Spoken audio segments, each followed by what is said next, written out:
Kita kalau misalnya bicara mengenai imunohistokimia atau kita singkat jadi IHK ya. Jadi IHK itu merupakan proses lanjutan nih dari pemeriksaan rutin dari patologi anatomi. Jadi untuk alur dari pemeriksaan IHK sendiri itu bisa dari dalam kita sendiri, rujukan dari rumah sakit kita sendiri atau mungkin dari rujukan dari luar. Untuk alur rujukannya biasa kita menerima pemulih rujukan dari dokter klinisi, katakanlah dokter bedah ataupun dokter penyakit dalam gitu. Kita jadi memahami bahwa pemeriksaan IHK memiliki peran yang sangat penting dalam menentukan diagnosis, terutama pada pasien kasus kanker.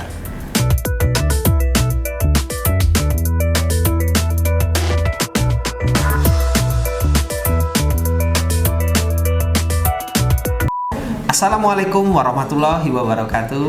Halo Sobat SIPA, dimanapun berada, semoga selalu sehat dan berbahagia.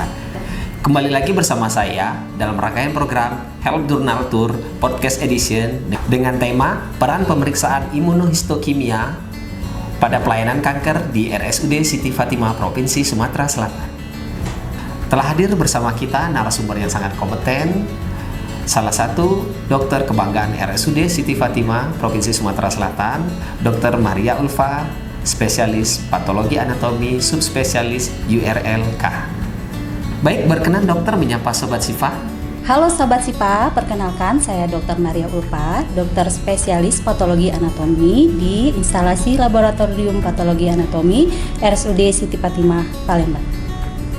Pada episode kali ini kita akan membahas lainnya yang sangat penting, namun belum banyak dikenal oleh masyarakat, yaitu pemeriksaan imunohistokimia. Pemeriksaan ini berperan besar membantu dokter untuk menegakkan diagnosis, terutama pada pasien kanker, yang mana pemeriksaan ini akan memberikan pasien diagnosis yang lebih tepat.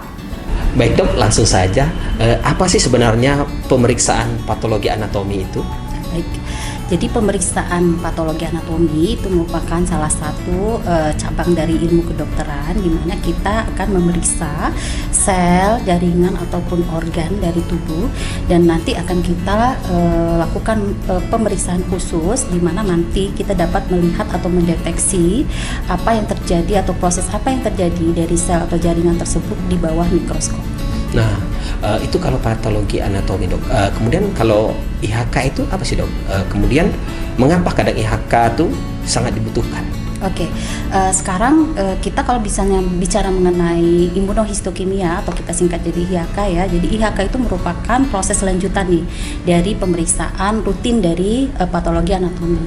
Jadi yang perlu saya jelaskan dulu sebelumnya, jadi patologi anatomi itu sendiri kita pemeriksaannya ada beberapa macam.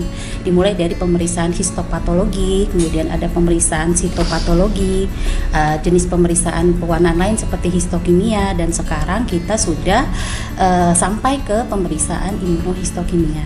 Nah, perbedaannya di mana? Kalau untuk histopatologi, jadi kita akan memeriksa gambaran mikroskopik dari si sel ataupun jaringannya secara langsung di bawah mikroskopik. Untuk sitopatologi dan histopatologi itu bedanya adalah dari spesimen sampel yang kita terima. Jadi kalau histopatologi kita menerima jaringan dalam bentuk jaringan tumor ataupun jaringan dari organ tubuh yang kita dapatkan dari proses misalkan operasi, biopsi atau tindakan-tindakan lainnya. Nah, kalau sitopatologi sampel yang kami terima itu dalam bentuk cairan biasanya. Entah itu cairan dari pleura mungkin atau mungkin dari sites atau urin, dan selain cairan sitopatologi juga bisa kita dapatkan dari spesimen seperti pap smear yang sering kita dengar ya, ada pap smear, kemudian juga ada kerokan mungkin ataupun pemeriksaan spesimen lainnya yang berbentuk cairan atau spesimen yang kecil seperti itu. Nah, tentunya dari perkembangan sekarang terkait dengan diagnosis yang lebih tepat, kemudian pemilihan terapi target yang lebih tepat ke pasien dalam hal juga terapi presisi, maka dokter-dokter klinisi sudah menaikkan lagi nih level pemeriksaan yang dari sel jaringan ke level yang lebih kecil lagi, yaitu protein misalnya ekspresi proteinnya gitu. Ekspresi protein itu bisa kita lihat dari si tumor itu melalui pemeriksaan imunohistokimia. Jadi imunohistokimia ini itu levelnya sudah lebih kecil lagi dari sel. Jadi kalau di unit terkecil kita itu adalah sel tersusun dari unit-unit seperti gen, kemudian gen itu nanti akan memberikan instruksi dalam suatu molekul yang namanya DNA. Nah, DNA itu nanti adalah suatu resep yang nanti kalau misalnya kita analogikan resep itu kita buat dalam bentuk makanan, maka makanan itu adalah berbentuk protein. Nah, protein itu yang sudah bisa kita lihat dengan pemeriksaan imunohistokimia. Kemudian pada kasus apa sih dok kira-kira pasien memerlukan pelayanan IHK itu? Baik, jadi pemeriksaan IHK ini ada beberapa perannya. Yang pertama adalah kita untuk mendiagnosis secara pasti. Jadi katakanlah ini suatu tumor atau kanker. Jadi asal jaringannya apa, jenis tumornya apa, apakah ini suatu tumor yang jinak atau ganas. Itu perannya yang pertama untuk mendiagnosis pasti. Yang kedua, kita juga dapat melihat asal dari si tumor. Asalnya dari jaringan apa nih? Terkadang kita menerima jaringan itu yang dokter klinisi, katakanlah dokter bedah, ini mencurigai adalah suatu tumor metastasis, merupakan tumor anak sebar dari tumor yang primernya kita belum tahu. Nah, dengan pemeriksaan imunohistokimia itu kita bisa membantu nih, asalnya ini sebenarnya tumornya dari mana. Walaupun misalnya benjolannya ada di leher atau di tubuh yang lain, abdomen, tapi kemungkinan ini merupakan anak sebar dari tumor yang sebetulnya asal muasalnya originnya itu dari organ yang lainnya. Nah, itu dari IHK kita bisa membantu nih. Ini menentukan ini originnya atau primernya dari jaringan tubuh yang mana. Kemudian sekarang IHK juga berperan dalam target terapi. Artinya kalau misalkan IHK ini mengekspresikan suatu antibodi tertentu, maka nanti sudah ada nih regimen kemoterapi yang merupakan anti dari si antigen tersebut. Misal kalau misalnya di kanker-kanker tertentu, katakanlah kanker payudara. Jadi kanker payudara ini apabila pemeriksaan histokimianya mengekspresikan estrogen reseptor positif, maka dia bisa mendapatkan regimen kemoterapi untuk si anti-ER. Kemudian bagaimana peran IHK dalam membantu menegakkan diagnosis kanker secara lebih spesifik, dok? Ya, jadi kembali lagi dari penjelasan yang sebelumnya sudah jelaskan bahwa IHK ini kan kita mendeteksi suatu antigen ya, antigen yang terekspresi dalam bentuk protein dari suatu sel tumor. Artinya apabila ini kita bisa mendeteksi nih, katakanlah ekspresinya positif, tentu nanti dokter klinisi dapat memberikan terapi ataupun diagnosis yang lebih tepat terkait juga dengan terapi yang lebih presisi terhadap pasien, terkait juga target terapi yang bisa diberikan ke pasien sehingga mungkin prognosis pasien akan menjadi lebih baik.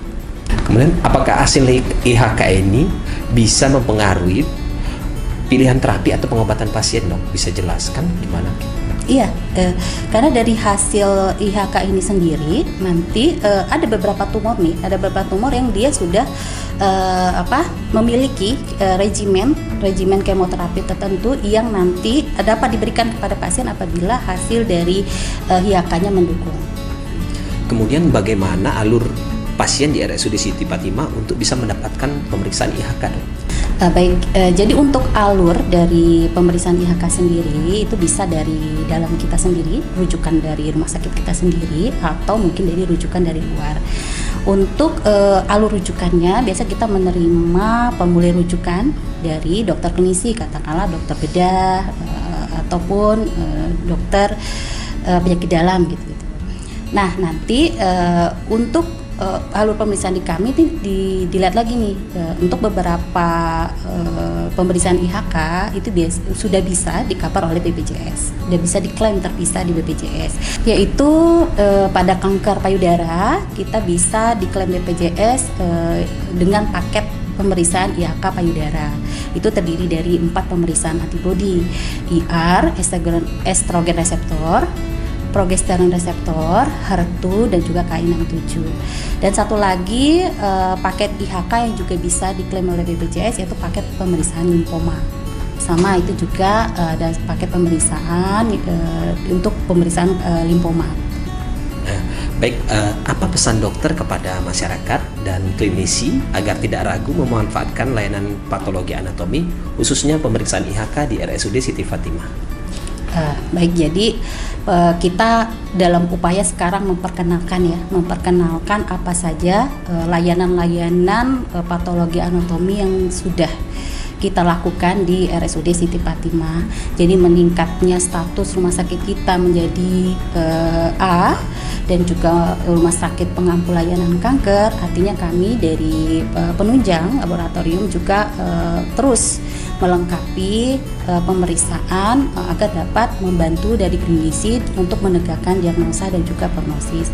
Artinya pelayanan-pelayanan yang sudah kita siapkan ini tentunya selain dari sarana dan prasarana yang sudah disediakan dari rumah sakit kita, pun juga kita mempersiapkan sumber daya manusianya. Jadi dari terkait SDM, kita sebagai dokter juga selalu mengikuti workshop pelatihan dalam rangka update ilmu dari IHK ini, juga pun analis kita juga. Jadi analis kita juga kita ikutkan kursus, kita lakukan pelatihan agar nanti dapat membantu dan dapat juga melakukan pemeriksaan yang tentu sesuai dengan SOP-nya. Dan untuk memantau dari kontrol internal dan juga eksternal, kami juga selalu mengikutkan semua pelayanan kami di patologi anatomi untuk penilaian pemantauan mutu eksternal.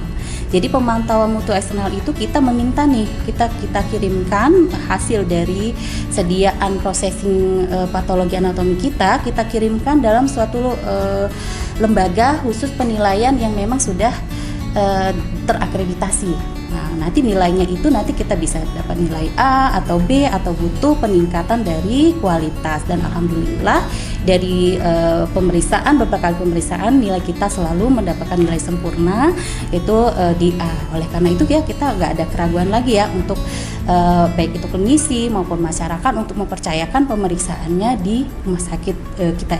Ya, terima kasih dokter. Baik dok, selain IHK, kedepannya apakah ada lagi pemeriksaan yang terupdate di laboratorium patologi anatomi? Oh iya, jadi kedepannya kita sudah mulai mempersiapkan diri nih ya, karena kita sudah masuk ke pelayanan-pelayanan yang kedepannya yang tentu patologi anatomi juga harus sudah siap dari sekarang nih. Dan kita juga sudah merencanakan dan mempersiapkan pemeriksaan PCR untuk mutasi GFR untuk kanker paru. Mungkin kedepannya kita menjadi pusat pelayanan paru, tentunya nanti di klinisi butuh untuk pemeriksaan PCR-nya untuk mendeteksi mutasi GFR. Nah itu kita sudah mempersiapkan dari sekarang, pun juga SDM-nya juga sudah kita persiapkan. Selain itu juga kita sudah mempersiapkan juga pemeriksaan imunofluoresensi. Jadi imunofluoresensi itu sama sebenarnya prinsipnya seperti tadi IHK, tapi dia menggunakan mikroskop yang berbeda. Nah itu biasanya terkait dengan pemeriksaan ginjal, terutama ginjal. Jadi untuk kita kalau ada program kita KJSU, ya, salah satunya dari urologinya, ya, dari ginjal dan pelayanan uropatologi. Tentu salah satu yang harus kita persiapkan ke depannya adalah pemeriksaan imunofluorensi, dan kita di laboratorium juga sudah mulai nih mempersiapkan dari sekarang untuk dalam hal kelengkapan rencana untuk persiapan sarana dan prasarana, dan juga SDM-nya juga sudah kita persiapkan. Sobat SIPA, dari perbincangan kita ini kita jadi memahami bahwa pemeriksaan IHK memiliki peran yang sangat penting dalam menentukan diagnosis, terutama pada pasien kasus kanker. RSUD Siti Fatimah melalui layanan instalasi laboratorium patologi anatomi memiliki layanan IHK yang siap membantu pasien mendapatkan pemeriksaan yang canggih, akurat, dan terpercaya. Terima kasih banyak kepada Dr. Maria Ulfa, spesialis patologi anatomi. Penjelasannya sangat bermanfaat bagi kita semua. Semoga informasi ini menambah wawasan kita semua dan membuat masyarakat semakin percaya memanfaatkan layanan kesehatan di RSUD Siti Fatimah. Akhir kata saya ucapkan wabillahi taufiq wal hidayah. Wassalamualaikum warahmatullahi wabarakatuh. RSUD Siti Fatimah, Provinsi Sumatera Selatan. We protect.